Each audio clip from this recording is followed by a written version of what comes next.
Muy buenos días, hermanos. Un placer saludarles en este primer domingo posterior a la Navidad. Aún estamos recordando con mucha gratitud el motivo de estas fiestas, la encarnación de Cristo. Vamos a escuchar a manera de preludio una aria breve de la obra del Mesías de Händel, que se llama Así dice el Señor, y que está basada en Ageo capítulo 2, el profeta Ageo capítulo 2. Solo recordando que el preludio es a la vez una invitación para que todos nosotros podamos comenzar a poner la atención debida, a poner todo nuestro ser en la palabra, en la alabanza, en esta entrega. Si vamos a escuchar a Dios, si vamos a hablar con Dios, debemos hacerlo con una entrega amorosa que corresponde a Dios en su calidad suprema y que por supuesto en la Biblia se entiende como reverencia y temor de Dios. Vamos a escuchar el preludio y después oramos.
Les ruego que me acompañe en oración.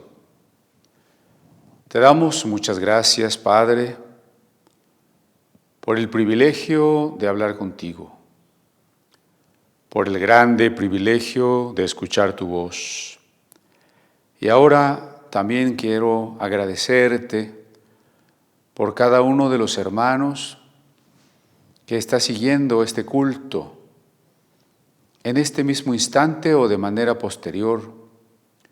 Pero gracias porque de cualquier manera somos uno en el Espíritu. En cualquiera de las formas, tu iglesia constituida por cada uno de nosotros sigue siendo tu iglesia. Gracias por este tiempo en que a pesar de la distancia, del confinamiento, de las limitaciones, podemos seguir reflexionando en lo que tú nos revelas. Podemos seguir agradeciéndote, cantando las alabanzas que surgen de nuestro corazón. Y esta mañana estamos dispuestos en este lugar y cada quien también en sus hogares para decirte cuánto te amamos, para agradecerte tu gran bondad, para poner nuestro corazón y nuestro oído atentos a tu voluntad. Queremos conocer tu voluntad y pedimos de tu Espíritu Santo que incline nuestro corazón para cumplirla, para obedecerla una vez que la hemos entendido. Que a cada paso que damos te vayas revelando a nosotros. Gracias, Señor, por la reunión de esta mañana. Te suplicamos que tú, que conoces los corazones, las necesidades, los problemas de cada uno, puedas bendecir a cada cual según esa profunda y auténtica necesidad, según tu gracia y tu grande misericordia. Nos encomendamos a ti y por la sangre de Cristo, por su sacrificio, reconociendo que Él nos ha mostrado el perdón absoluto e incondicional, estamos presentes ante el trono de tu gracia en el lugar santísimo. Gracias en el nombre de Cristo Jesús. Amén. Voy a leer un pasaje del profeta Isaías, relativo precisamente al nacimiento de Jesús. Mas no habrá siempre oscuridad para la que está ahora en angustia. Se refiere a el pueblo de Israel. Tal como la aflicción que le vino en el tiempo que livianamente tocaron la primera vez a la tierra de Zabulón y a la tierra de Neftalí. Pues al fin llenará de gloria el camino del mar, de aquel lado del Jordán, en Galilea de los gentiles. El pueblo que andaba en tinieblas vio gran luz. Los que moraban en tierra de sombra de muerte, luz resplandeció sobre ellos. Multiplicaste la gente y aumentaste la alegría. Se alegrarán de ti como se alegran en la siega, como se gozan cuando reparten despojos. Porque tú quebraste su pesado yugo, y la vara de su hombro, y el cetro de su opresor, como en el día de Madián. Porque todo calzado que lleva el guerrero en el tumulto de la batalla, y todo manto revolcado en sangre será quemado, pasto del fuego. Porque un niño nos es nacido, hijo nos es dado, y el principado sobre su hombro, y se llamará su nombre admirable, consejero, Dios fuerte, Padre eterno, príncipe de paz.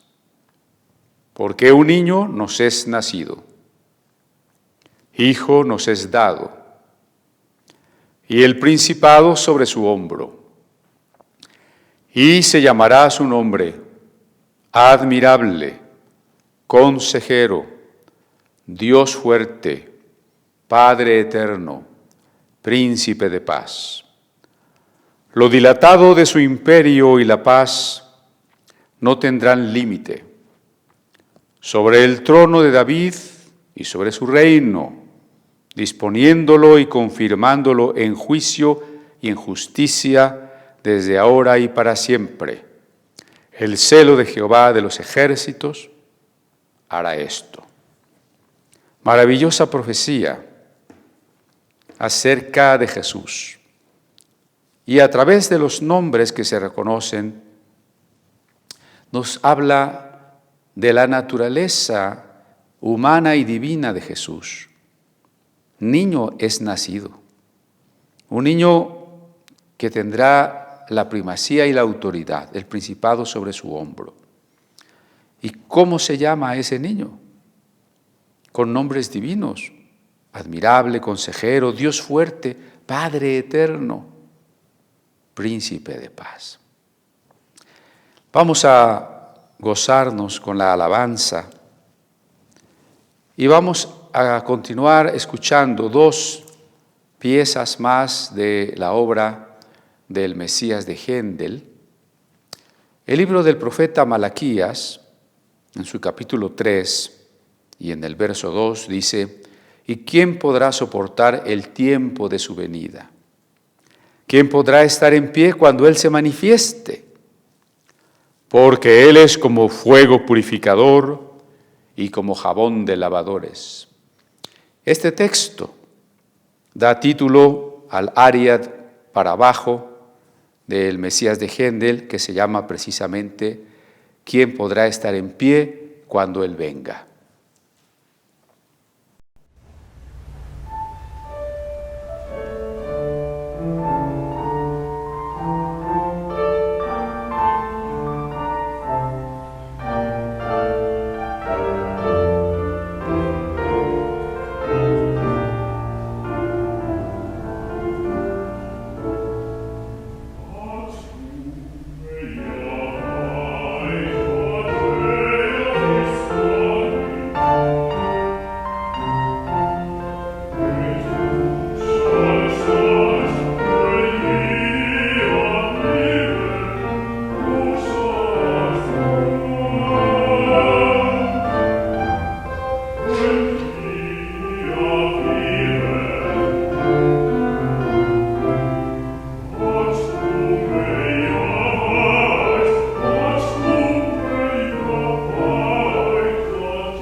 Cuando Él venga, porque Él es como fuego purificador.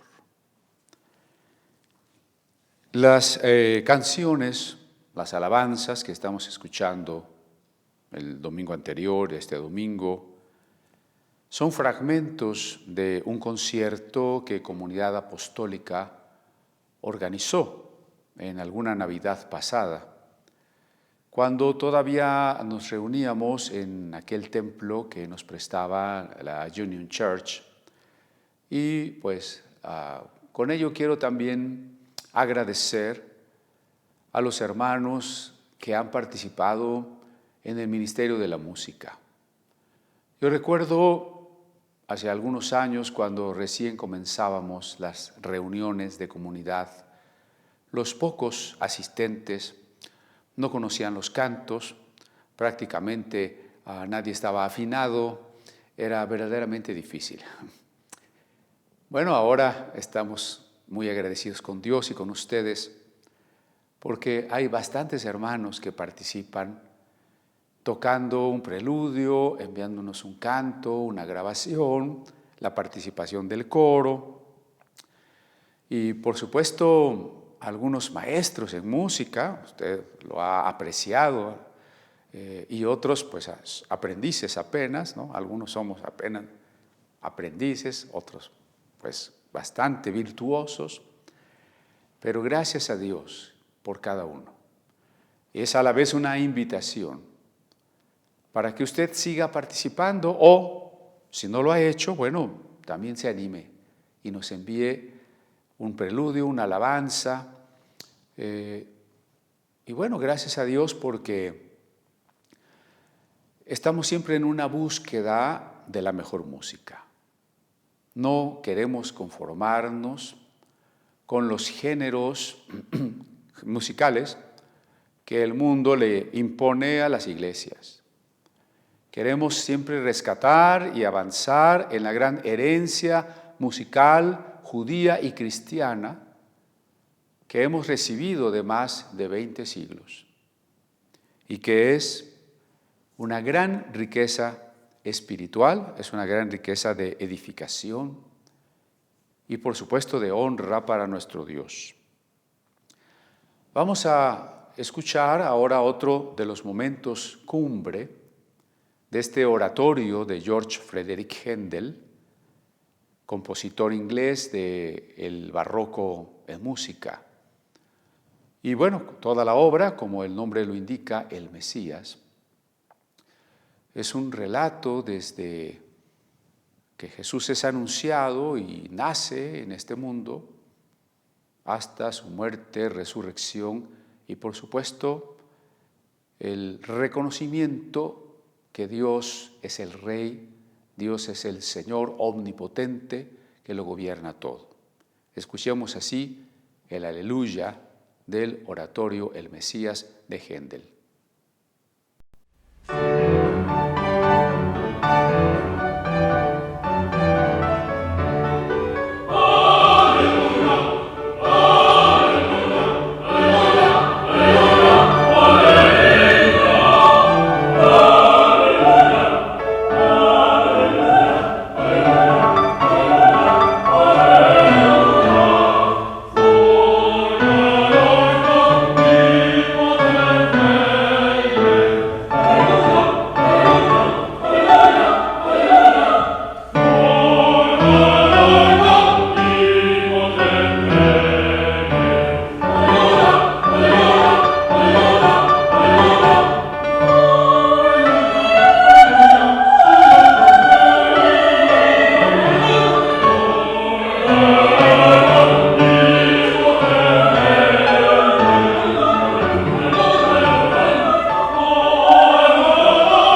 Gracias a Dios, Dios nuestro soberano omnipotente, ya reina. Vamos a escuchar un canto más, pero antes permítanme con mucho cariño expresar los saludos para todos. Yo creo que pues tenemos ya gran necesidad de estar reunidos en un mismo lugar, de escuchar estas alabanzas o la predicación, digamos que más en vivo, ¿no? En el mismo recinto. Todavía no sabemos cuándo será esto.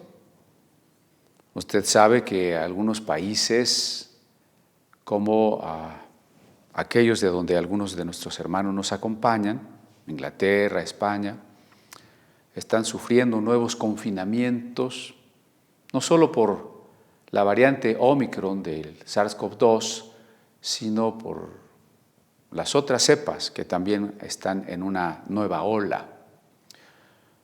México está un poco atrasado en eso, pero pues, es cuestión de días, ¿no?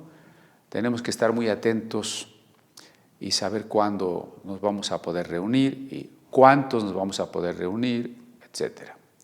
Nosotros les estaremos avisando, estamos al pendiente, estamos orando, estamos conscientes de la necesidad que solo en parte se cubre con las transmisiones, ¿no? Pero digo, es una necesidad también de mirarnos, de estar cerca, de saludarnos, incluso en algún momento ya de poder abrazarnos, ¿no? De cantar juntos en el mismo lugar. Comienzo saludando a los hermanos de la Ciudad de México. Ahora comienzo al revés, ¿no? Gracias, hermanos de la Ciudad de México, que, bueno, estando tan cerca, con un poco más de posibilidad, han sido también fieles en conectarse. Por supuesto, a todos aquellos que son miembros de comunidad y a todos aquellos que nos visitan, que participan en alguna otra congregación, pero que también nos acompañan en las transmisiones. Muchas gracias, de verdad. Reciban un cordial abrazo. Y también a nuestros hermanos de los diferentes estados de la República Mexicana, pues tenemos hermanos de Chihuahua y de Coahuila, tenemos hermanos de Aguascalientes y de Jalisco, y hermanos de Guerrero, del estado de Morelos, del estado de México, de Puebla, de Veracruz, de Tabasco. De verdad es un honor recibir sus comentarios, sus saludos o estar en contacto, a veces no solo en la conversación aquí del culto, sino a veces porque me mandan algún mensaje, alguna llamada. Gracias.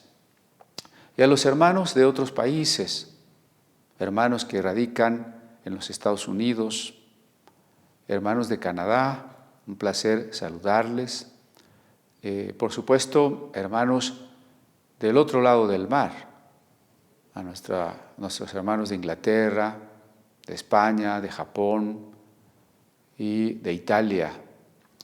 Y para el lado del sur, a nuestros hermanos de República de El Salvador, a nuestros hermanos de Brasil.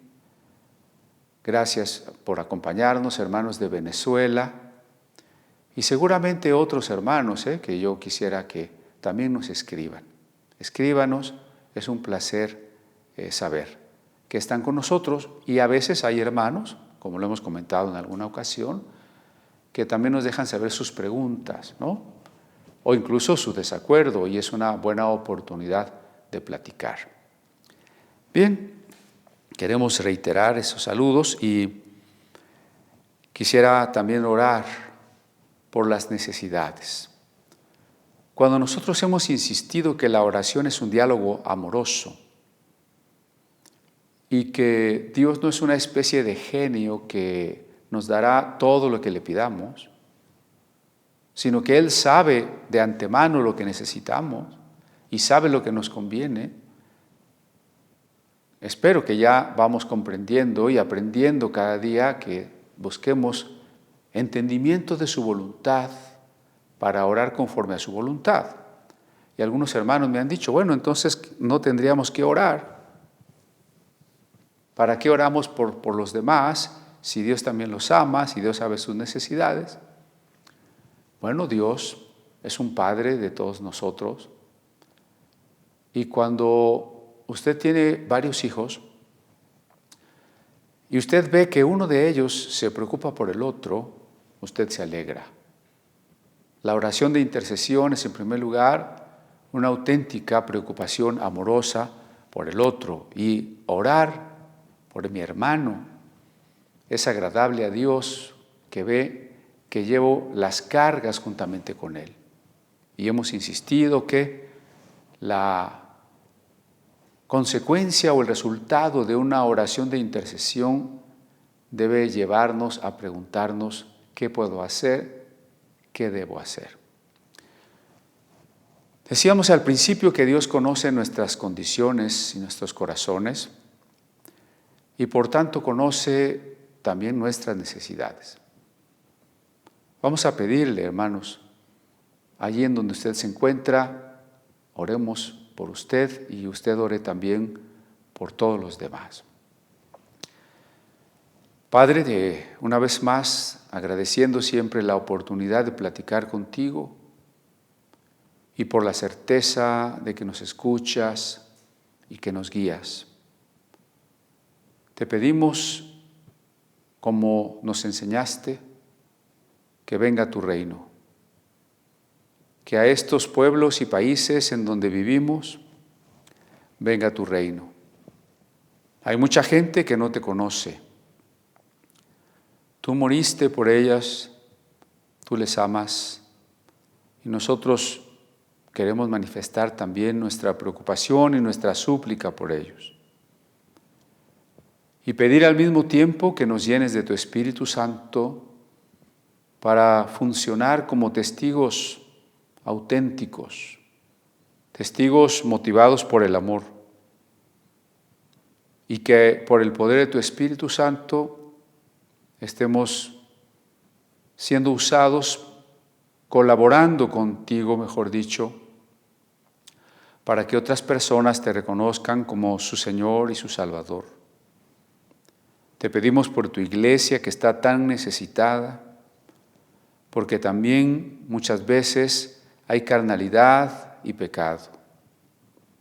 Por eso también pedimos tu Espíritu Santo que nos redarguya y que nos dé el poder sobre todas las obras de la carne, produciendo su maravilloso fruto de amor.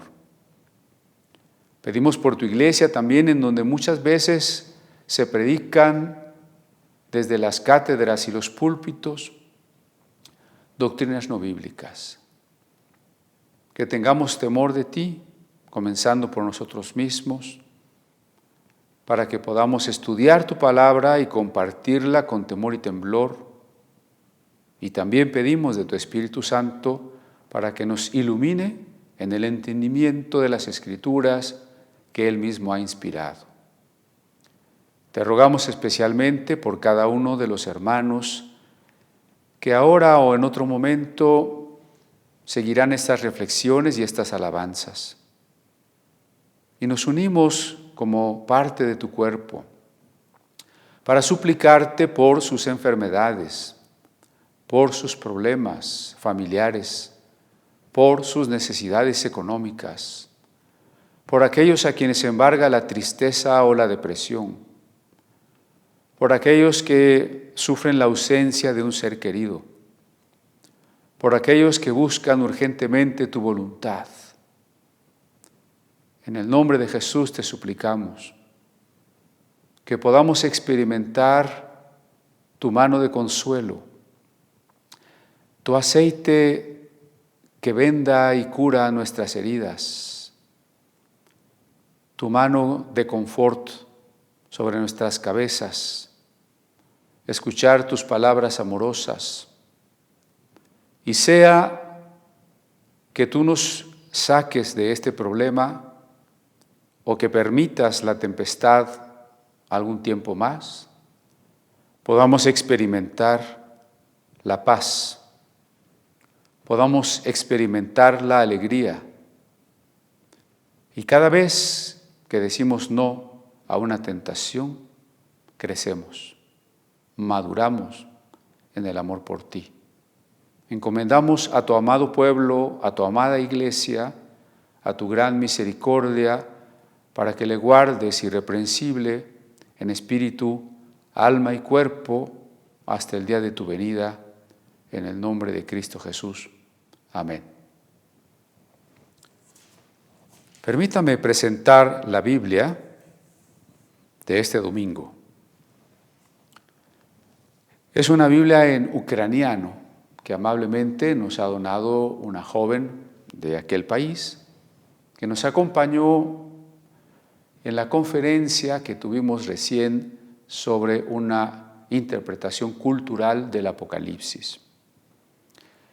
Bueno, las lenguas que podemos llamar eslavas recibieron por primera vez la palabra de Dios de parte de dos misioneros que se llamaron Cirilo y Metodio. Eran lenguas que no se escribían.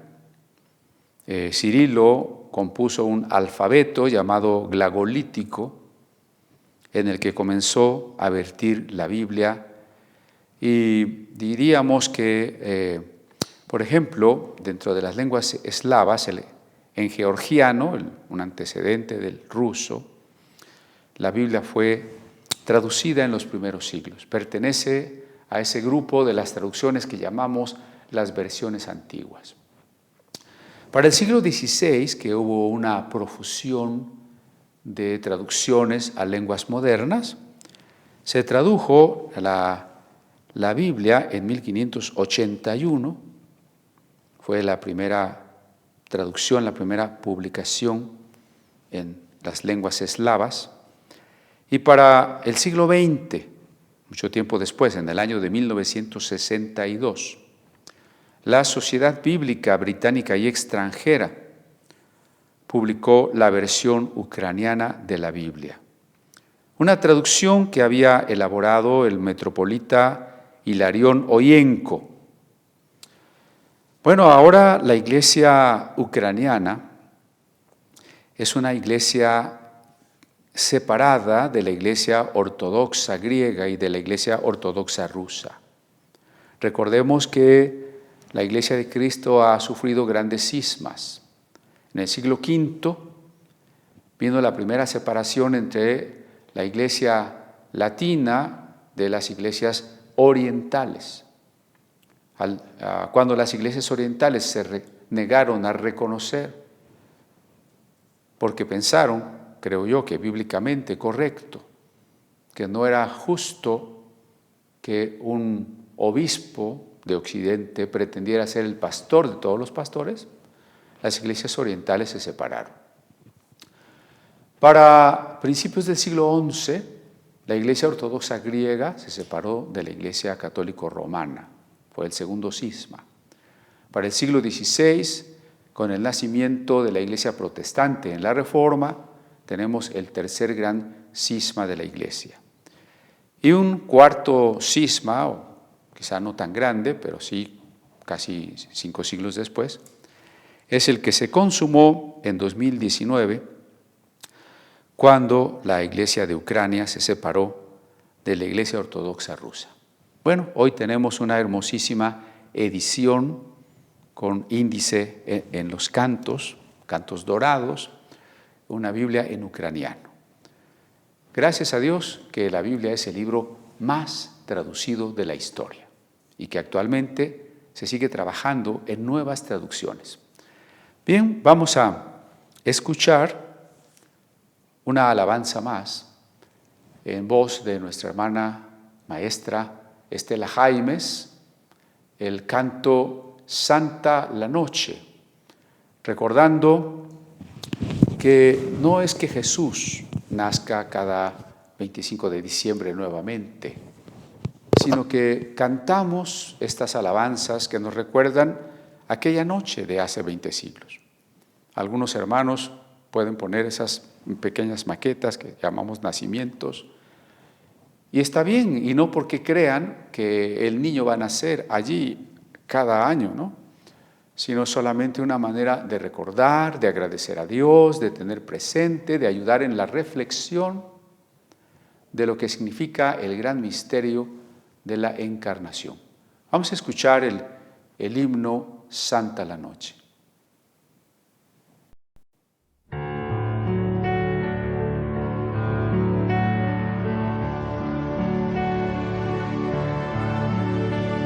Oh santa noche de estrellas refulgentes, nació Jesús, nuestro gran Salvador.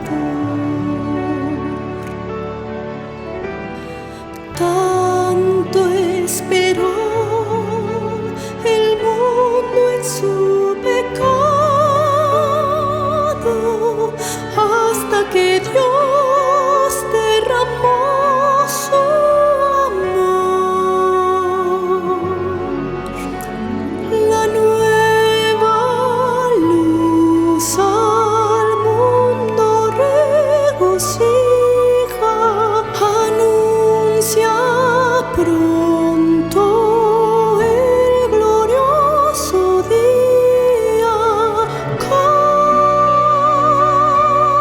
gran fervor los ángeles anuncian, oh noche divina, nació el Salvador. Oh noche divina, nació el Salvador.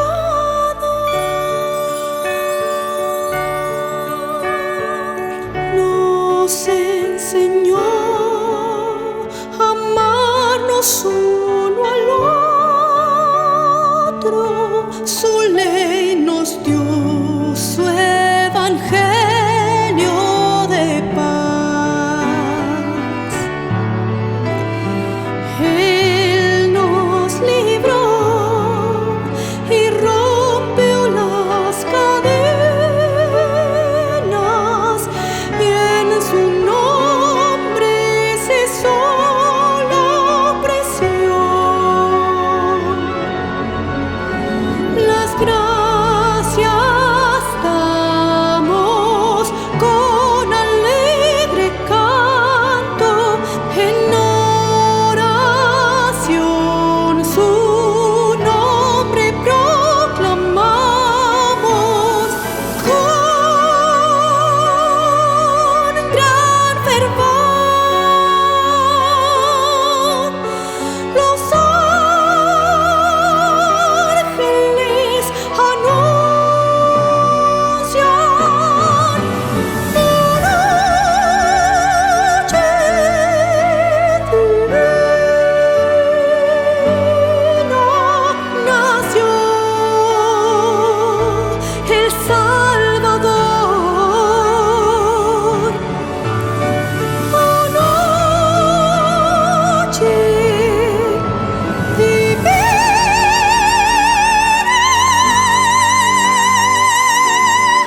nació el Redentor.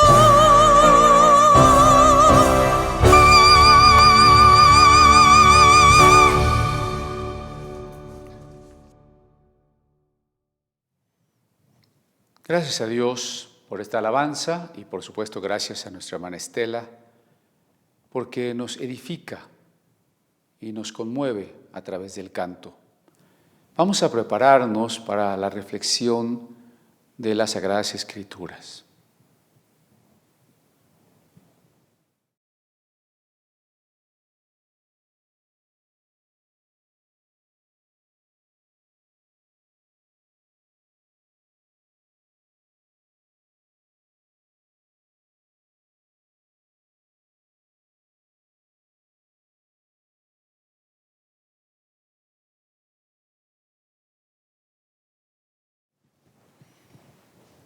Hubo también entre ellos una disputa sobre quién de ellos sería el mayor. Pero él les dijo: los reyes de las naciones se enseñorean de ellas, y los que sobre ellas tienen autoridad son llamados bienhechores. Mas no así vosotros, sino sea el mayor entre vosotros como el más joven, y el que dirige como el que sirve. Porque, ¿cuál es mayor? ¿El que se sienta a la mesa o el que sirve? ¿No es el que se sienta a la mesa? Mas yo estoy entre vosotros como el que sirve. Pero vosotros sois los que habéis permanecido conmigo en mis pruebas. Yo pues os asigno un reino como mi Padre me lo asignó a mí, para que comáis y bebáis a mi mesa en mi reino y os sentéis en tronos juzgando a las 12 tribus de Israel. He leído el Evangelio de Lucas en su capítulo 22, de los versos 24 al 30. Como fondo, el día de hoy, tenemos una pintura donde los discípulos están sentados y el maestro les está sirviendo. Una imagen que nos evoca tanto el pasado, que también rememoraremos como en el Evangelio de Juan se dan más detalles de qué manera Jesús sirvió a los discípulos, incluso lavándoles los pies. Pero también una imagen que apunta hacia el futuro, cuando estos apóstoles estén sentados o están sentados juzgando a las 12 tribus de Israel. Bien, hemos titulado a nuestra plática Auténtica libertad de la persona. Voy a decir por qué, pero antes comentemos que están alrededor de la mesa de la Pascua. Podríamos decir, los discípulos con Jesús están participando de la Santa Cena. Y ya hemos platicado de cómo a veces se ponen demasiados obstáculos para que las personas puedan participar del pan y del vino. A veces se lee una larga lista de quienes no pueden participar. Y decíamos, ¿acaso estos discípulos estaban en condiciones adecuadas, en una dignidad intrínseca para poder participar? Si es en plena cena de comunión, en el momento tan sublime e importante, trascendente, en que Jesús quiere hacerles entender que su cuerpo será entregado, que su sangre será derramada, que debe haber unidad entre ellos, que Él estará siempre presente con ellos. Pareciera que nada de eso está llamando su atención. Ellos están concentrados en otra cosa. ¿Quién es el más importante? Tremendo. Por eso digo, estaban en disposición correcta de haber participado en la cena con Jesús. Pero mire, nosotros, todos en general, nos creemos superiores, nos creemos los mejores. Y tal vez de inmediato usted diga, bueno, yo no me creo superior. No lo decimos, a veces no lo hacemos consciente, pero hagamos un ejercicio donde en una reunión haya varias personas, si nos hiciésemos la pregunta, bueno, ¿quién aquí será el más inteligente? Diríamos, no, pues yo. Y tal vez una mujer diga, pues ¿quién será la más bonita? No, pues yo. ¿Y quién será el que tiene las mejores opiniones? Pues yo. ¿A quién le deberían hacer caso los demás? Pues a mí. ¿A quién deberían de reconocer y ponderar sus cualidades? Pues a mí. Esta es una actitud que de manera soterrada, o si usted quiere, subconsciente, tenemos todos. Claro, no se me escapa que estas actitudes a veces están mezcladas con su contraparte, complejos de inferioridad, timidez, culpas, miedos, pero ello no obsta para que de alguna manera, en la inmadurez de cada ser humano, nos sigamos sintiendo el ónfalos, el ombligo del mundo. Es parte de la naturaleza separada de Dios, porque la separación respecto de Dios ha hecho que nos centremos en nosotros mismos. Por eso es una consecuencia entendible, incluso necesaria, que nosotros nos veamos como el centro de la existencia y de allí a que nos sintamos superiores y que en algún momento estemos discutiendo con los demás quién es superior. No solo nosotros, sino a veces las personas cercanas a nosotros. Discuten los niños. Mi papá es más fuerte que el tuyo. No, mi papá es más fuerte. Mi papá gana más dinero que tu papá. No, no es cierto, mi papá gana más dinero. Y bueno, no faltan las señoras que presumen o quieren presumir el mejor vestido, los mejores zapatos, el mejor abrigo, el mejor carro, el mejor cutis. Y bueno, les da el ataque cardíaco cuando la otra mujer trae el mismo vestido que ellas, ¿no? Bueno, también con los hombres. ¿Quién es el líder? ¿Quién es el empresario? ¿Quién es el macho alfa? ¿Quién es el más hombre? Hay una especie de competencia que en parte es biológica, natural, necesaria en la selección del más apto, pero también en gran parte psicológica, pecaminosa. Y aquí se manifiesta en esta reunión.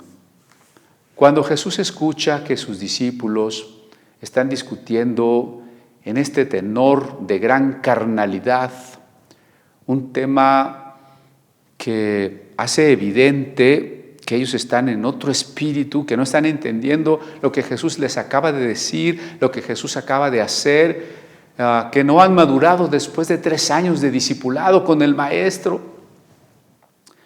Con todo, Jesús no se desanima, no se desespera, no los rechaza, no los reprueba. Creo que ni siquiera los regaña.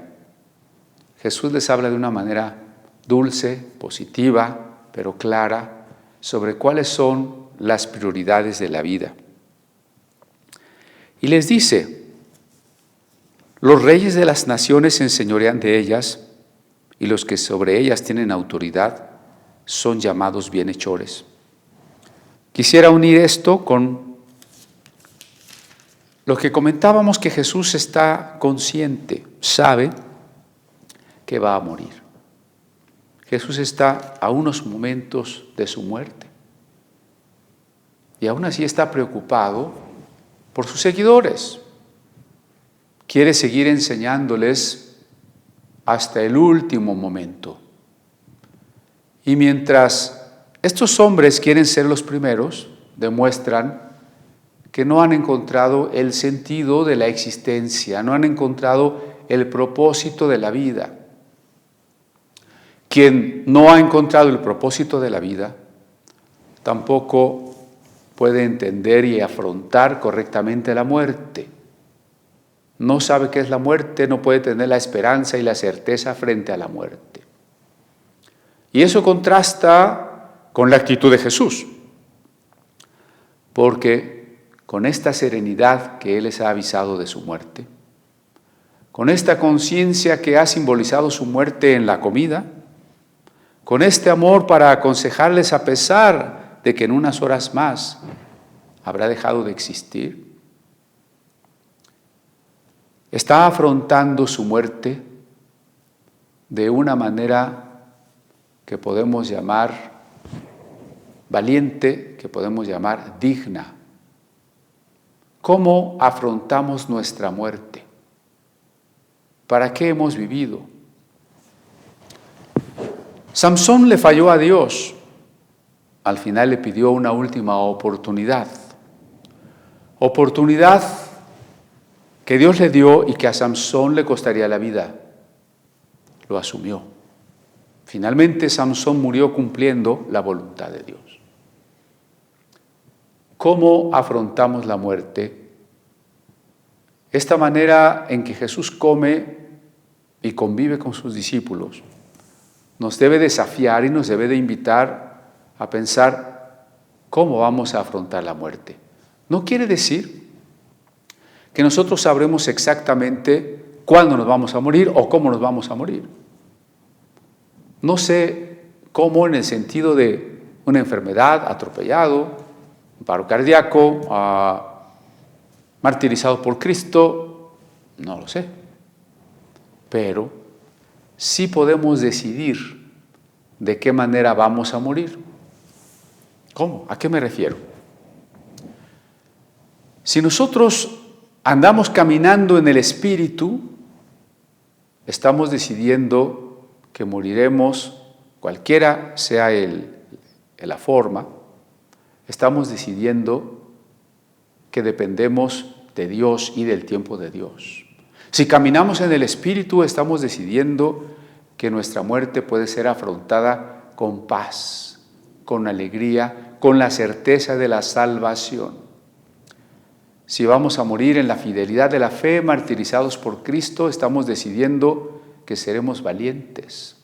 Y no es que no tengamos miedo, el valiente no es el que no tiene miedo, sino que a pesar del miedo sigue caminando, toma una decisión.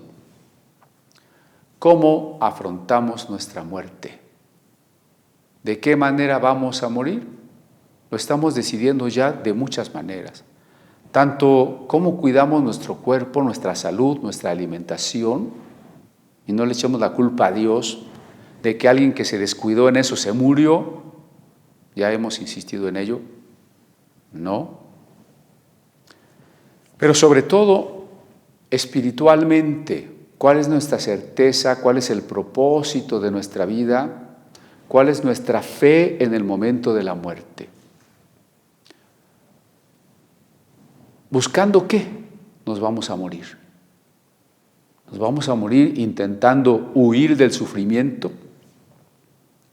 ¿Nos vamos a morir tratando de encontrar más dinero y placer? ¿Nos vamos a morir afanados por la tristeza, las depresiones y el cúmulo de problemas que nos aquejan? ¿O nos vamos a morir de cualquier manera, pero gozosos, en paz? Los filósofos han pensado en ello. Martin Heidegger decía que nuestra muerte era el mayor logro de nuestra existencia. Y bueno, los nazis retomaron de él esa idea para hacerle creer a los soldados que al arrostrar la muerte y matar a otros estaban construyendo la más grande obra de su existencia. Después de él vino Paul Sartre y le dice: la muerte no es ninguna obra grandiosa, porque dejamos de existir.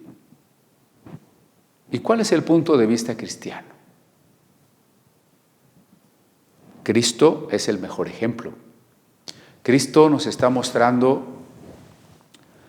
que la muerte puede ser vivida en la obediencia a la voluntad de Dios.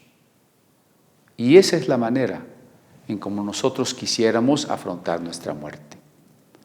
Saber que no fue nuestro descuido y nuestra desobediencia, que anduvimos en el Espíritu buscando el tiempo de Dios, la voluntad de Dios, y que llegado el momento y cualquiera de las formas en que nos toque morir, en esencia pudimos afrontarla con la dignidad de la entrega a Dios, del valor, de la paz, de la alegría y de la certeza. Cuando el hombre no sabe quién es, está buscando esto: ¿quién es el más importante? Ese es el hombre que no sabe quién es. En contraste, Jesús le está diciendo que hay una manera de ver la importancia y la autoridad según el mundo, y hay una manera de ver la importancia según Dios. Y nosotros como cristianos Tenemos que renovar nuestra mente, como dice Romanos 12, para que no sigamos en la perspectiva de lo que el mundo considera grandioso e importante. Tratemos de pensar qué es importante para Dios, qué es importante para el mundo. Bueno, una persona que aunque nace desnudo, muere entre los lujos y es enterrado bajo un gran mausoleo.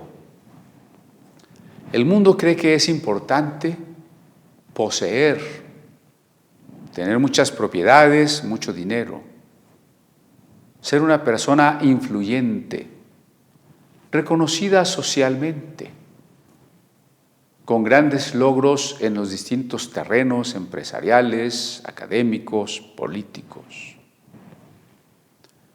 Una persona que pueda ser recordada como un héroe, como un benefactor, como alguien que emprendió viajes, odiseas, grandes empresas. Para Dios, ¿quién es importante? Dios no mira lo que ve el hombre. Recuerda cuando el profeta Samuel pensó que alguno de los hermanos mayores de David, por su fuerza, su madurez, su apariencia física, debía ser el elegido para ser rey. Dios le dijo, Dios no mira lo que mira el hombre. Dios mira el corazón y Dios escogió a aquel jovencito, aquel adolescente, debilucho en comparación con sus hermanos. No era el primogénito de la familia. ¿Qué es lo que Dios ve? Lo comentábamos cuando estudiamos Lucas 16. Había un hombre rico que todos los días hacía banquete y se vestía lujosamente. Para Dios no es importante, y la prueba de ello es que el texto sagrado no nos dice, no recuerda, no guarda la memoria de cómo se llamaba aquel hombre rico.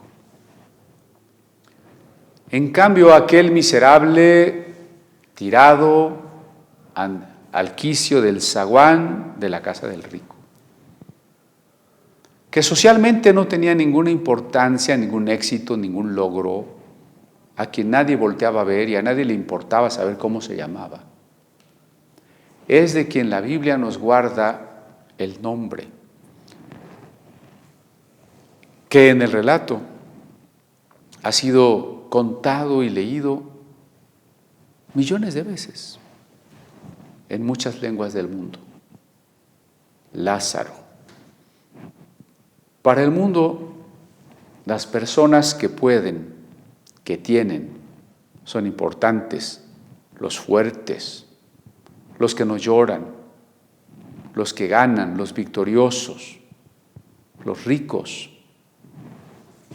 Para Dios los importantes son los que sufren, los pobres, los que lloran, los que tienen hambre, los perseguidos. Y por eso Jesús les dice que entre los hombres, los líderes, los gobernantes, parecen bienhechores, pero invita a sus discípulos a no seguir el modelo del mundo.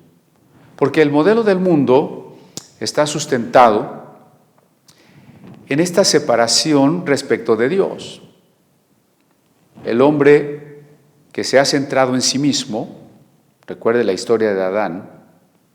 Adán deja de depender de Dios en amor absoluto, en obediencia feliz, para decidir él mismo lo que es el bien y lo que es el mal, bajo su propia conciencia.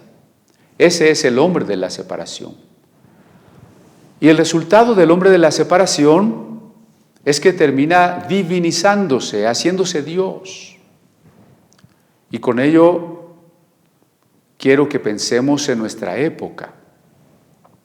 Nuestra época es una en la que las ideologías y todas las afirmaciones que dicen que uno puede ser lo que quiera, que uno puede cambiarse, construirse, hacer o rehacer su identidad, para hacer lo que quiera, ser lo que quiera y hacer lo que quiera, no es más que una manera, incluso en lenguaje secular, pero es una manera religiosa, es una manera del ámbito espiritual, pecaminosa, porque es una manera de divinizarse. Y quiero comentar un ejemplo de lo que está sucediendo en México. La Suprema Corte de Justicia, a partir de un texto de la Ley de Educación, está tomando un concepto extraño que se llama el derecho al libre desarrollo de la personalidad. El derecho al libre desarrollo de la personalidad. Y para ilustrar de qué manera las autoridades de educación y las autoridades del Poder Ejecutivo y del Poder Judicial están cayendo en una justificación del endiosamiento del hombre. Voy a poner este ejemplo de 5 aspectos en los que la Corte acaba de decidir que no se puede prohibir ni discriminar porque pertenecen al ámbito del libre desarrollo de la personalidad. En primer lugar, lo que llaman la reasignación de sexo. Usted sabe, alguien es hombre y ya no quiere ser hombre. Como eso no se puede, biológicamente hablando, eso es imposible, entonces se inventó la palabra género y dicen una reasignación de sexo-género. ¿Y por qué es necesario que todas las leyes, el registro civil, desde el registro civil hasta cualquier otra cosa, artículos de la Constitución, estén abriendo la puerta para que todos puedan reasignarse el sexo y hasta la edad, como quieran? La respuesta es por el derecho al libre desarrollo de la personalidad. Dice también la Corte, ¿por qué deben permitirse los tatuajes y en ningún sentido limitarse la posibilidad de que se ofrezca ese negocio y de que se promueva y de que se tatúe quien quiera lo que quiera? Porque los tatuajes pertenecen al derecho al libre desarrollo de la personalidad. Son 5 cosas, ¿no? La tercera, ¿por qué debe permitirse que las personas vendan y consuman marihuana como quieran? O lo que han querido llamar el uso lúdico de la marihuana. Que podamos ver en los lugares públicos, en los transportes, en las calles, en cualquier lado, a las personas, especialmente a los jóvenes, fumando marihuana sin problema. ¿Por qué? Porque tienen derecho al libre desarrollo de su personalidad. Los siguientes puntos, el 4 y 5, tienen que ver con el concubinato y el divorcio. Para dar por terminado el concubinato no se necesita ninguna orden o ningún reconocimiento de la autoridad, como previamente era. Basta con que la persona diga ya no, olvidando que bíblicamente hablando, cuando 2 personas se han convertido en una sola, son responsables ante Dios. Bueno, ¿por qué es posible terminar un concubinato sin más trámite? Porque tenemos derecho al libre desarrollo de la personalidad. Y 5, el divorcio. Una persona puede divorciarse cuando quiera, incluso al día siguiente de haberse casado. Y basta con que una de las partes diga, pues no me interesa si el otro quiere o no quiere, yo solicito el divorcio y no necesito decir ni siquiera por cuál causa. ¿Por qué es posible esto? Porque las personas tienen derecho al libre desarrollo de su personalidad. Bueno, y esto que ahora está abriendo la puerta a leyes tan arbitrarias, tan injustas, es una falsedad. Es una falsedad que parte precisamente de no saber quiénes somos. Y cuando yo estoy reflexionando en que los discípulos no tenían claro quiénes eran, porque el apóstol Pablo dice, nadie tenga más alto concepto de sí que el que debe tener. Antes bien, considerando a los demás como superiores a nosotros mismos. En vez de aquel pensamiento soterrado de pensar que finalmente pues yo soy aquí el mejor de los que están reunidos, deberíamos mirar al otro como superior a mí. E incluso buscar las razones de por qué efectivamente, de una manera real, auténtica, el otro es superior a mí. Pero cuando no hacemos eso, pues no sabemos quiénes somos. Y el resultado de no saber quiénes somos no es solo resultado de la ignorancia, sino de la pasión divinizadora, de ese sentimiento que nos arrastra y que nos hace querer ser como Dios. Y cuando el hombre sin Dios quiere ser como Dios, tiene como resultado estas aberraciones de las que acabo de comentar. ¿Y por qué es una falsedad? Bueno, porque en la frase derecho al libre desarrollo de la personalidad, tenemos cuando menos 4 conceptos que no han sido definidos o que son mal entendidos. Primero, el derecho,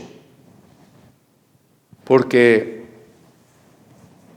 poder probar que una cosa es un derecho no es fácil. Miren, el ámbito de la enseñanza del derecho y del ejercicio del derecho y de la elaboración de las leyes en el mundo está hoy terriblemente desviado, porque se ha reducido a suponer que solo estudiamos las leyes que existen y cómo funcionan, y que cada poder social tiene la facultad de establecer derechos. Y de esa manera hoy las minorías están exigiendo algunos derechos que por lo pronto tendríamos que cuestionar si son derechos. Cuando, por ejemplo, se dice que nosotros no podemos pronunciar ciertas palabras como negro o minusválido u homosexual, lo que estamos haciendo es reducir la democracia. Entre más palabras prohibamos, menos democracia hay. Entre menos queramos y sepamos convivir con las minorías respetando a todos, más cobardía manifiesta la sociedad, a tal grado que ya no quiere decir nada ni puede decir nada, porque el otro se puede ofender. Entonces, ¿qué es realmente un derecho? Estamos viviendo una época en la que nuestros deseos desordenados, la concupiscencia, se quiere hacer pasar por derecho. Se están publicando leyes, aprobando leyes que no son más que deseos desordenados.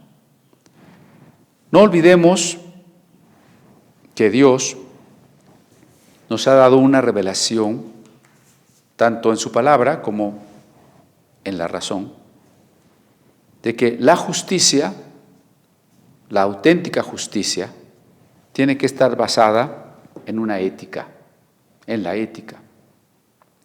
Por eso es sorprendente que el órgano supremo de justicia de un país, la Suprema Corte de la Nación, haya caído en tal relativismo, en tal negación de la justicia, y que no pueda reconocer que la justicia tiene que tener un fundamento en la ética, y que la ética es la razón práctica. La ética es la posibilidad de decidir los fines adecuados hacia los que debemos dirigirnos. Y los fines adecuados, en el caso de la convivencia social, tienen que implicar el reconocimiento del otro, su derecho, su bienestar, su felicidad. Y por tanto la ética está basada en la razón, por eso le llamamos la razón práctica. Y la razón está fundamentada en el amor. La razón es la estructura del amor, la razón divina, la razón eterna, es la estructura del amor de Dios, es el orden del amor divino. Entonces, del amor divino emana la razón como orden de las cosas. De ese orden de las cosas deriva la ética como la posibilidad de establecer los fines correctos. Y de la ética debe derivar la justicia y leyes justas. Esto es lo que nuestra época ha olvidado. Esto es lo que nuestra época niega. Nosotros no podemos dejarnos arrastrar por estas mentiras. Lo que muchas gentes llaman derechos hoy no son derechos. Son caprichos, son imposiciones injustas. Ese es el primer concepto. El segundo, derecho al libre. Ahí estamos olvidando qué es verdaderamente la libertad. Aquí se está reduciendo a la idea de que libertad es poder hacer lo que cada quien quiera. La libertad no puede ser una especie de licencia para que cada quien haga lo que quiera, porque entonces estaríamos invadiendo la libertad, la vida, la privacidad y el derecho de los otros. La auténtica libertad tiene límites. ¿Qué establece los límites de la libertad? Que la libertad es la posibilidad de desear y de hacer lo que se debe. Cuando la libertad se ha malentendido como solamente hacer lo que me viene en gana, pues es una tergiversación del concepto, y cuando esa tergiversación se sostiene desde el órgano máximo de justicia, estamos en una época terrible. La libertad está unida al amor, porque la libertad es la posibilidad de hacer lo que debemos. Y el contenido de lo que debemos es el amor. El libre desarrollo, ¿a qué le llamamos desarrollo? Cuando una persona daña su cuerpo enviciándose con la marihuana, cuando una persona destruye su cuerpo tatuándose, cuando una persona se destruye a sí misma y destruye a la familia separándose, ¿podemos hablar en sentido preciso y correcto de desarrollo? ¿O de lo contrario del desarrollo? De desintegración, de retroceso, de destrucción, pero no de desarrollo. Y el cuarto concepto, de la personalidad. El concepto persona es un concepto cristiano, nació en la cultura cristiana, en los primeros siglos de la era cristiana. Y el concepto persona implica que cada ser humano, además de su aspecto corporal, de su aspecto físico, es un ente espiritual, único, irrepetible, de valor infinito, que tiene un propósito en la existencia, y ese propósito sí tiene que ver con el desarrollo en la medida en que la persona está hecha para alcanzar su plena realización. Si entendemos qué cosa es persona, desarrollo, libertad y derecho, la manera en que la Corte junta estas cuatro palabras es aberrante, es absurda, es mentirosa, es vacía. Y es solo la justificación del desorden y del capricho en que está siendo sumida nuestra sociedad. ¿Por qué? Porque aquellos que se enseñorean de las naciones creen ser bienhechores, y la gente cree que son bienhechores. Pero muchas veces están haciendo solo un mal uso del poder. Ahorita voy a regresar a eso. Pero Jesús nos quiere dejar claro que nosotros existimos para servir. Diríamos que el que no vive para servir, no sirve para vivir. Recordemos unas palabras, un apotegma de Jesús. El Hijo del Hombre no vino para ser servido, sino para servir. Y si el Hijo del Hombre vino para servir, cuanto más nosotros, que somos siervos. El propósito de nuestra existencia es el servicio. Cuando tenemos que luchar contra la falta de sentido en la vida, de metas, de propósitos, o incluso contra la depresión, debemos pensar: ¿a quién estoy sirviendo? ¿Para quién estoy viviendo? ¿Para quién puedo ser útil? ¿Cuál puede ser un proyecto verdaderamente trascendente en el que yo sirva a los demás? Por eso en el Evangelio de Juan se habla de ese lavamiento de pies. Vuelvo al verso 25. Los reyes de las naciones se enseñorean de ellas. ¿Qué quiere decir eso? Que el hombre sin Dios ha trastocado la autoridad y ha querido convertirla en un señorío indebido. Porque el único Señor auténtico, el único dueño soberano con todo el derecho sobre sus criaturas es Dios. Pero Dios delegó autoridad sobre los hombres. Sabemos, Dios delegó autoridad sobre los padres para proteger a sus hijos.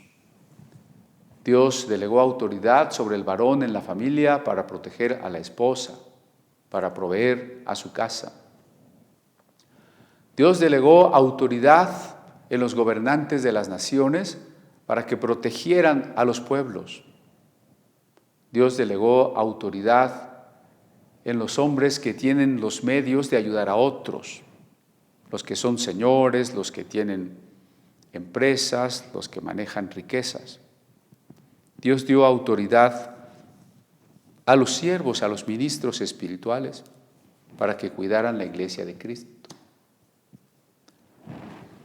Pero la autoridad, y lo hemos definido varias veces, es un amor protector. Cuando ese amor protector deja de cumplir la función amorosa y comienza a ejercer solamente el poder,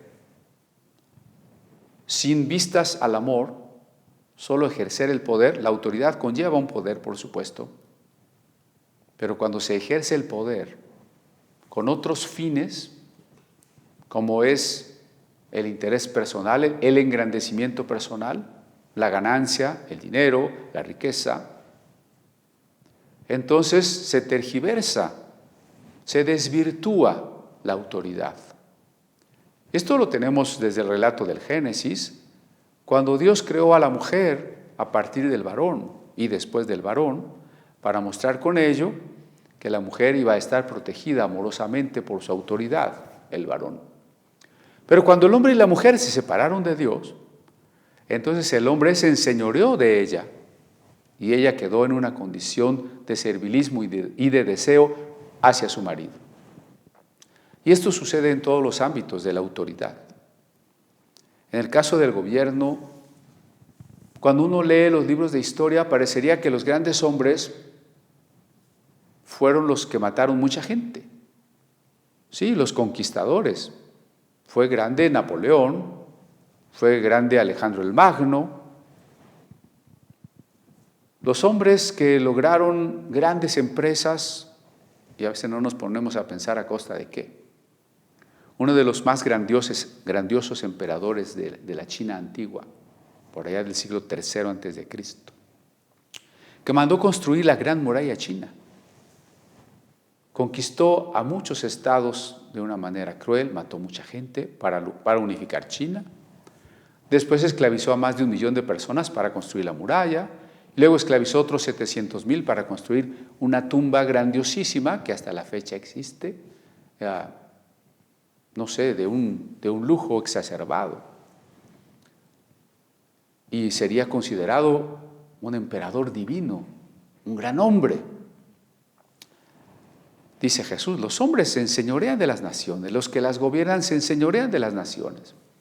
Y sabemos el resultado de ello. Finalmente, no vivimos la justicia, sufrimos la corrupción, sufrimos el hambre, la inequidad, una injusticia terrible.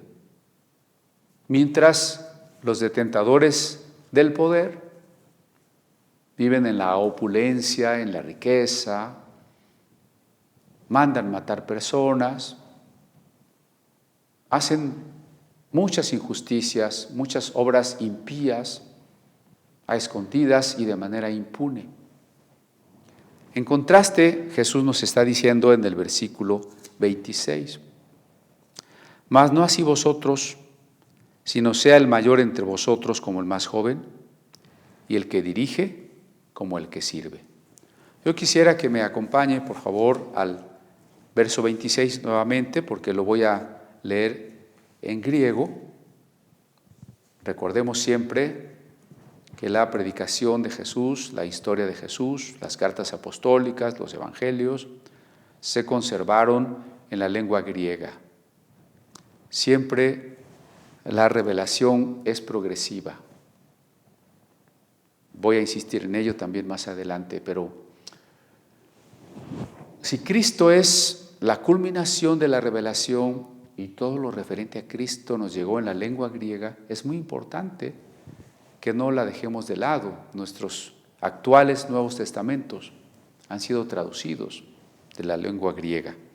Dice el verso 26, «Imis deich utos alomizon enimin ginesto os oneoteros, que igómenos os diaconón». ¿Qué quiere decir? Imis, vosotros, deuch octos, empero no así, es decir, no como los reyes de las naciones. Al omidzon, sino que el mayor, enimin ginesto os oneóteros. El mayor entre vosotros hágase como el menor, como el más joven. Que o igúmenos, y el que dirige, os odiaconón, como el que sirve. No así vosotros, sino sea el mayor entre vosotros como el más joven, y el que dirige como el que sirve. Decíamos que la óptica, la perspectiva del mundo, es que el importante es servido. El importante ejerce el poder.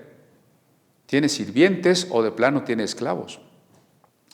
Y Jesús dice, todos los llamados a ser mis discípulos, y en particular los llamados a ser apóstoles, porque aquí la discusión es entre apóstoles, no quiera ser el más importante, no quiera ser servido, no quiera ser el primero.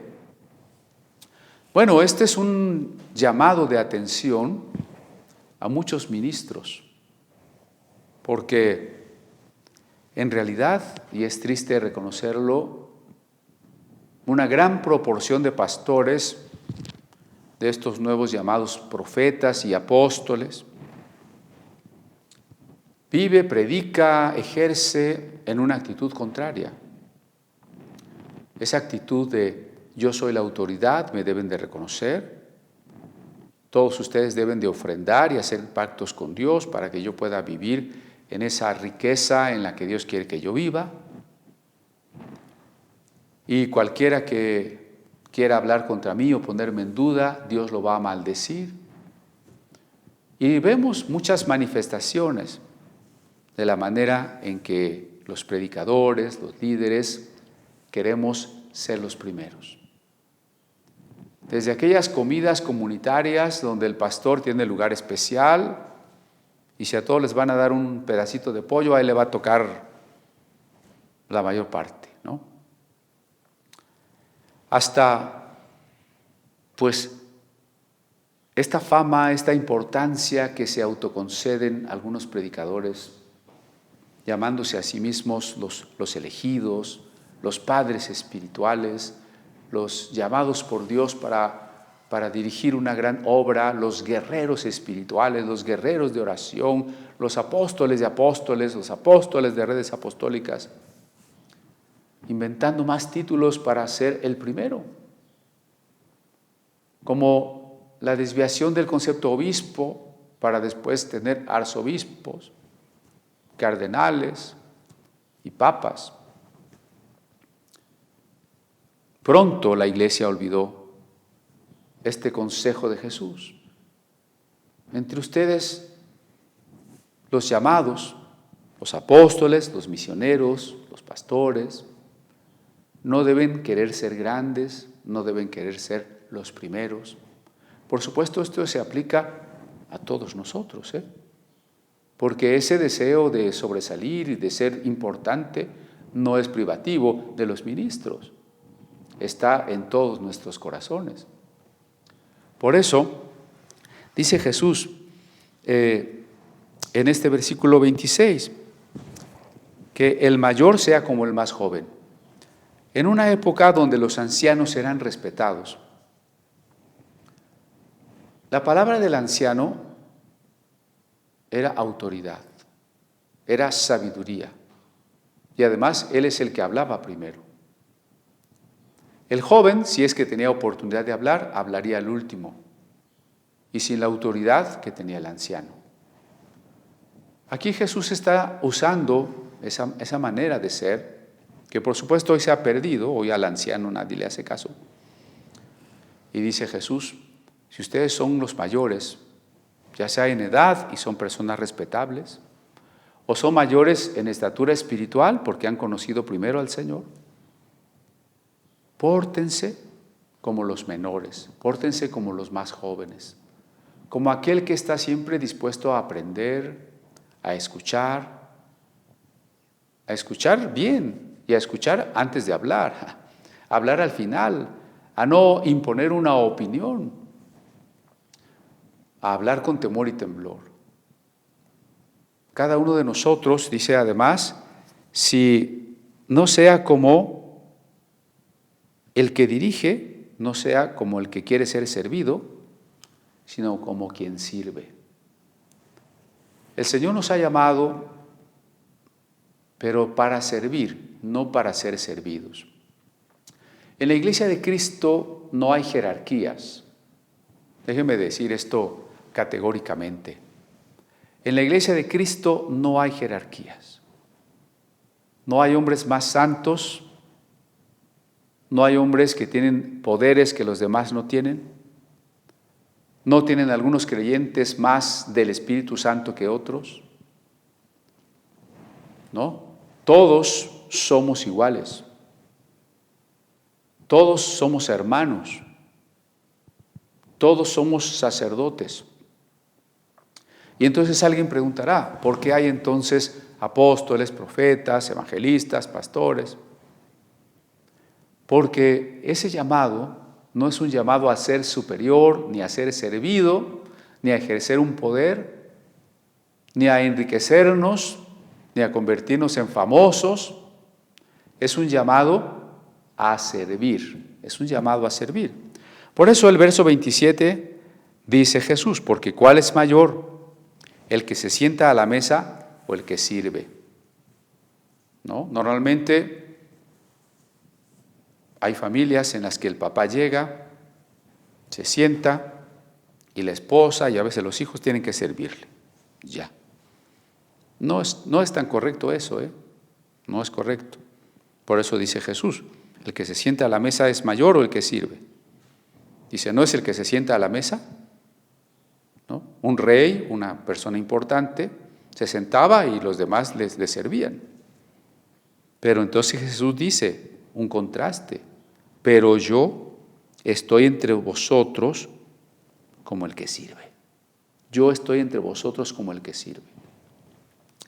Jesús nos está dando ejemplo.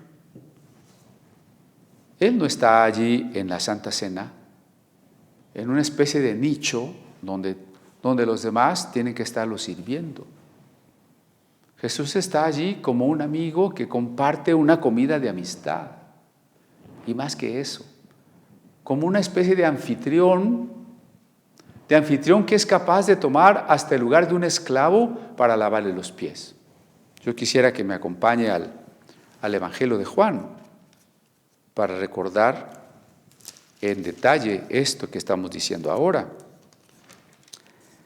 Dice en el capítulo 13, porque el Evangelio de Juan es muy extenso en el relato de la Santa Cena. Son varios capítulos. Desde el capítulo 13 hasta el capítulo 18 del Evangelio de Juan, se tratan de la Santa Cena, 4 o 5 capítulos de la Santa Cena. Y dice lo siguiente, ¿no? En el 13:1. antes de la fiesta de la Pascua, para comenzar la cena, ¿no? Sabiendo Jesús que su hora había llegado para que pasase de este mundo al Padre, como había amado a los suyos que estaban en el mundo, los amó hasta el fin. ¿Cuál es, según Lucas, y cuál es, según Juan, el motor, la causa del servicio? Aquí queda muy claro, ¿no? Había amado a los suyos, los amó hasta el fin. En cada reflexión, en cada predicación, en cada clase, nuestra meta es que conozcamos más a Cristo. Que Cristo, que es nuestro amado, sea engrandecido. Que nuestras vidas sean edificadas y enriquecidas y transformadas por Cristo. Por esa comunión, esa participación, ese conocimiento directo de Cristo, en ese amor que es el lenguaje que no necesita palabras porque es una comunión, un conocimiento de persona a persona. ¿Qué estamos aprendiendo de Cristo ahora? Yo quisiera que esto es lo que no olvides, si es que otras cosas de tantas que he dicho se nos olvidan. Jesús está aquí en esta cena, en primer lugar, rindiendo su voluntad a su Padre, arrostrando la muerte con valor, con un sentido auténtico, que es aceptar la voluntad de su Padre. Y lo hemos contrastado con el endiosamiento de nuestra cultura, que hoy incluso está negando qué es la justicia, y constituyéndose dioses en sí mismos, están diciendo que lo malo es bueno y que tienen derecho a desarrollar su personalidad como les dé la gana, ¿no?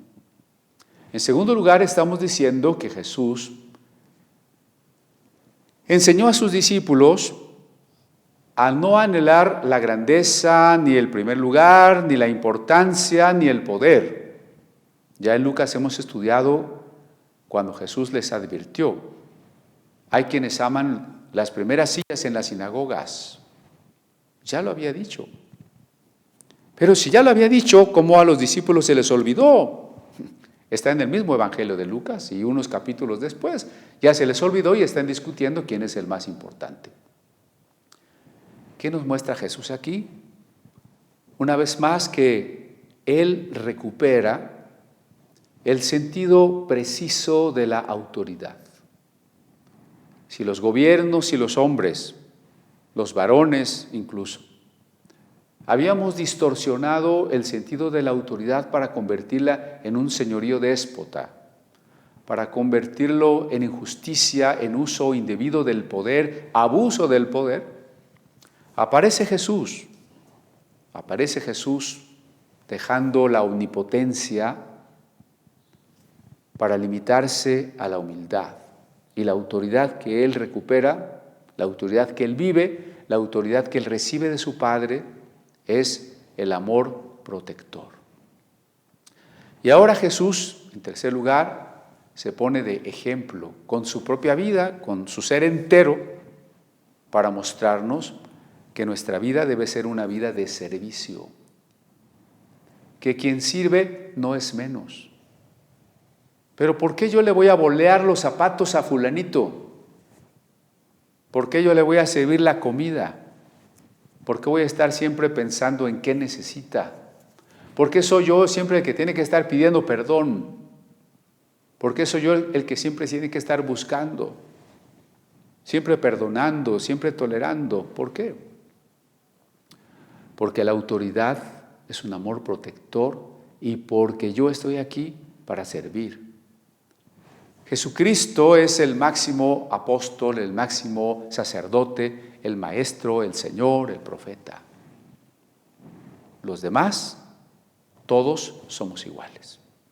Si alguno de nosotros recibió un llamado para ir de misionero, o para ser pastor, o para ser maestro, o para ser evangelista, no somos mayores, no somos más importantes, no somos más dignos, no tenemos más poderes, solamente se nos invistió para servir.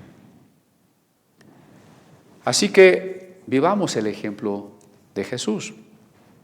Dice, por amor, los amó hasta el fin. Y cuando cenaban, como el diablo ya había puesto en el corazón de Judas Iscariote, hijo de Simón, que le entregase, sabiendo Jesús que el Padre le había dado todas las cosas en las manos y que había salido de Dios y a Dios iba, qué maravilla, ¿eh? Jesús no sirve a los demás porque piense que no vale nada. Jesús sabe que el Padre le ha entregado todas las cosas. Y sabiendo eso, se despoja y sirve. Cuando usted no pelea el primer lugar, cuando usted no llega a un lugar y se presenta dando de entrada su currículum, tratando de destacar lo importante que es usted, los viajes que ha hecho y todo lo que sabe. No es así, o sea, no se necesita eso. Si Dios nos ha dado algo, mantengámoslo discretamente. Despojémonos para servir. Y entonces dice que sabiendo él, se levantó de la cena, se quitó su manto y tomando una toalla, se la ciñó y luego puso agua en un lebrillo y comenzó a lavar los pies de los discípulos y a enjugarlos con la toalla con que estaba ceñido. Nosotros no vivimos en este tipo de costumbres de llegar a una casa como invitados y que alguien nos lave los pies. Ya sabe usted que en aquel tiempo se usaban sandalias, los caminos eran terregosos y aunque uno se hubiese bañado, pues llegaba a la casa a la que iba a visitar con los pies sucios. Y entonces en las casas ricas había un sirviente de ínfima categoría encargado de lavar los pies a las visitas. Eso es lo que está haciendo Jesús ahora. Tomar la tarea del sirviente de ínfima categoría. Queridos hermanos, y sobre todo si nos están acompañando, pastores, ministros, bienvenidos, un abrazo cordial. La invitación es: mirémonos, reconozcámonos como el sirviente ínfimo. Y así, discípulo por discípulo, Jesús fue lavándole los pies, secándole los pies. Y como hoy no hacemos eso, hay equivalentes, ¿no? Y usted y yo tenemos que pensar, ¿cuáles son los equivalentes de lavar los pies a mi prójimo hoy? ¿Cuál es la manera en que yo pueda bajarme de mi pedestal, de mi importancia, de mis títulos, para dedicarme a lavar pies? Si nosotros dijéramos, bueno, ¿usted a qué está llamado? ¿Qué le gustaría hacer? La mayoría quisiéramos ser grandes cosas, ¿no? Ser grandes personas, reconocidos, no olvidados tras nuestra muerte. Famosos. ¿Por qué no aspirar a lavar pies? Bueno, cuando Jesús se anonadó, Filipenses 2, cuando Jesús dice, soy gusano y no hombre, Salmo 22, cuando Jesús es experto en sufrimientos y quebrantos, Isaías 53, ¿no es parte de su anhelo de venir a lavar pies? Entonces vino a Simón Pedro y Pedro le dijo, Señor, tú no me lavas los pies. ¿Tú me lavas los pies? Respondió Jesús y le dijo, lo que yo hago, tú no lo comprendes ahora, más lo entenderás después. Sí, ni Pedro ni los demás comprendían el servicio, por eso estaban discutiendo sobre la grandeza. Pedro le dijo, no me lavarás los pies jamás. Jesús le respondió, si no te lavare, no tendrás parte conmigo. Bueno, verso 12. Después que les hubo lavado los pies, tomó su manto, volvió a la mesa y les dijo, ¿sabéis lo que os he hecho? Hagámonos la misma pregunta. ¿Sabéis lo que os he hecho? ¿Entendemos lo que significa que Jesús, el Señor de señores, el Rey del universo, el Creador, el dador de la vida, se haya hincado como un esclavo a lavarme los pies, a tratar con el polvo de mis pies? ¿Entendemos eso? Vosotros, dice Juan 13:13, vosotros me llamáis Maestro y Señor y decís bien, porque lo soy. Pues si yo, el Señor y el Maestro, he lavado vuestros pies, vosotros también debéis lavaros los pies, los unos a los otros, porque ejemplo os he dado, para que como yo os he hecho, vosotros también hagáis.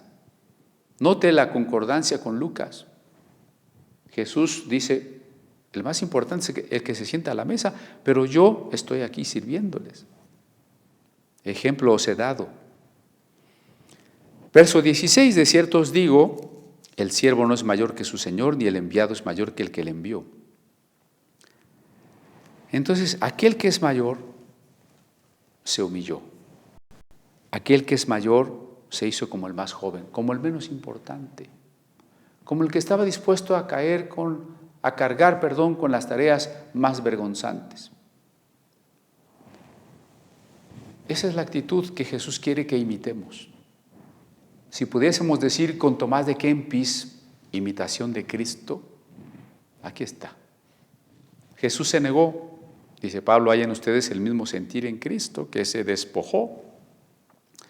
Hay en nosotros este sentir de continuar el ejemplo de Jesús, que siendo el Señor y el Maestro, se puso la toalla, se quitó la capa, se arrodilló, se inclinó, tomó cariñosamente los pies de sus seguidores, sin miedo a tratar con la mugre, con el polvo, los lavó, asumiendo la tarea del esclavo ínfimo. Regreso al Evangelio de Lucas. ¿Cuál es el mayor, el que se sienta a la mesa o el que sirve? ¿No es el que se sienta a la mesa? Mas yo estoy con vosotros como el que sirve. Nos queda claro entonces, hermanos, que cuando venga la resurrección, muchos de los que en esta vida pudimos parecer importantes, no seremos importantes. Recuerde aquel otro pasaje de los postreros serán primeros y los primeros serán postreros. Muchos de los famosos, de los políticos grandiosos, de los grandes ricos del mundo y aún de los grandes ministros de Cristo. Muchos, si es que llegan al reino de los cielos, para empezar, tal vez ni sean importantes allí. Nos hemos de sorprender quiénes serán verdaderamente los importantes. Aquel hermano ignoto, aquel hermanito silencioso, aquella hermana a quien nadie conocía. Porque Dios ve lo que no ve el hombre. Por eso debemos estar atentos a cuál es el sentido de nuestra vida, cuál es el sentido de nuestra existencia. Acompáñenme nuevamente al verso 26 de Lucas 22. No así vosotros, sino sea el mayor entre vosotros como el más joven y el que dirige como el que sirve. Si usted se considera maduro, se considera importante, se considera sabio, ¿qué tendríamos que hacer? Humillarnos, ver a los otros como superiores a nosotros mismos y dedicarnos a servir. Cuando nos dedicamos a servir, entonces ya no podremos caer en estas mentiras de la divinización. La gente que está reclamando para sí el derecho de tatuarse, de fumar marihuana, de divorciarse cuando quiera, de reasignarse el sexo, está buscando servir. Está buscando someterse, está buscando las tareas ínfimas para encontrar el sentido de la existencia. Fíjense qué contraste. Si quisiéramos hablar de un derecho al libre desarrollo de la personalidad, sería quitarnos la capa de la dignidad, entre comillas, arremangarnos la ropa, tomar una toalla, postrarnos y lavar los pies del prójimo. Pero quien no entiende qué es la autoridad y qué es la justicia, ni qué es la sujeción, ni cuál es el sentido de la vida, se diviniza y busca que sus caprichos se conviertan en ley. Le voy a invitar para que oremos. Oremos en este sentido de lo que hemos compartido. Vamos a rendirnos a Dios que nos ilumine con lo que hemos reflexionado y que nos guíe en este ejemplo que Él nos ha dado. Acompáñeme. Te damos gracias siempre por tu palabra, Señor. Te doy gracias yo en lo personal porque a pesar de mis limitaciones y defectos, creo que tu palabra, por ser tuya, por provenir de ti, ejercerá aquella tarea para la cual es enviada, tocando nuestros corazones, transformando nuestras vidas. Hoy quisiéramos pedirte en primer lugar perdón, porque hay muchos momentos en la vida en que no hemos vivido para servir, en que no hemos estado dispuestos a ser los últimos y más bien hemos peleado el primer lugar. Hemos vivido en actitudes de ostentación y de presunción. Perdónanos porque nuestra actitud ha sido tan carnal como la de aquellos apóstoles que alrededor de tu mesa discutían quién sería el más importante y habían olvidado que no hacía mucho les habías mostrado que no deberíamos amar las primeras sillas. Perdónanos, Señor, y revélanos claramente cuán grande amor tuviste para con nosotros al despojarte de tu gloria y preferir la humildad, desde tu nacimiento hasta tu muerte, la mansedumbre, la humildad, el servicio, y siempre por ese gran amor que nos has tenido. Te rogamos que no nos dejemos arrastrar por las ideologías que endiosan al hombre y que lo engañan haciéndole creer que puede hacer lo que quiere. Ayúdanos a saber que estamos aquí para servirte a ti y para servir al prójimo. Ayúdanos a entender que en tu palabra encontraremos qué es verdaderamente la justicia, cuál es verdaderamente el bien que no cambia, cuál es la auténtica razón y el auténtico derecho, nacido del amor. Y así te pedimos, Señor, que estemos dispuestos, y hoy te lo decimos, queremos estar dispuestos a quitarnos nuestros ropajes de grandeza para vivir inclinados, lavando los pies de los demás. Ayúdanos a cada uno a comprender la situación y el momento equivalente de lo que significa lavar los pies a aquellos que están cerca de nosotros, empezando por los más cerca de nosotros. Pedimos entonces que Cristo sea engrandecido y revelado cada día a nosotros. En el nombre de Cristo Jesús. Amén. Pues gracias, hermanos, que nos acompañaron en esta reunión. Gracias. Nuevamente mandamos saludos, mandamos un abrazo cordial. Leemos todos los mensajes que ustedes han escrito.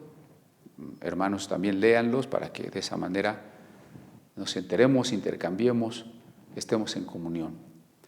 Pues primeramente, Dios, nos vemos el viernes a las 5 de la tarde para el culto de Año Nuevo.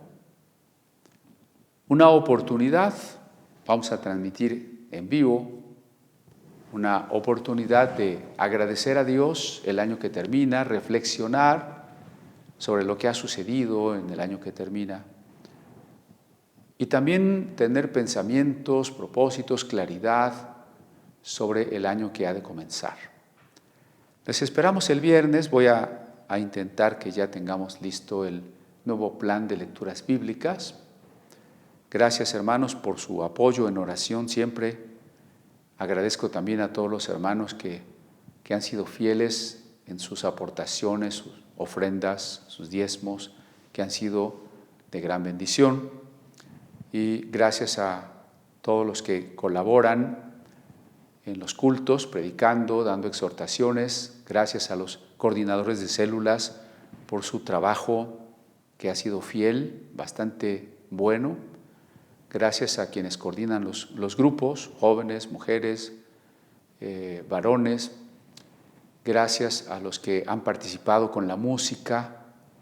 Gracias a todos ustedes que se conectan, que nos mandan sus saludos, que nos mandan sus oraciones. Hermanos, que Dios les bendiga y nos vemos primeramente Dios el viernes a las 5 de la tarde. Hasta luego.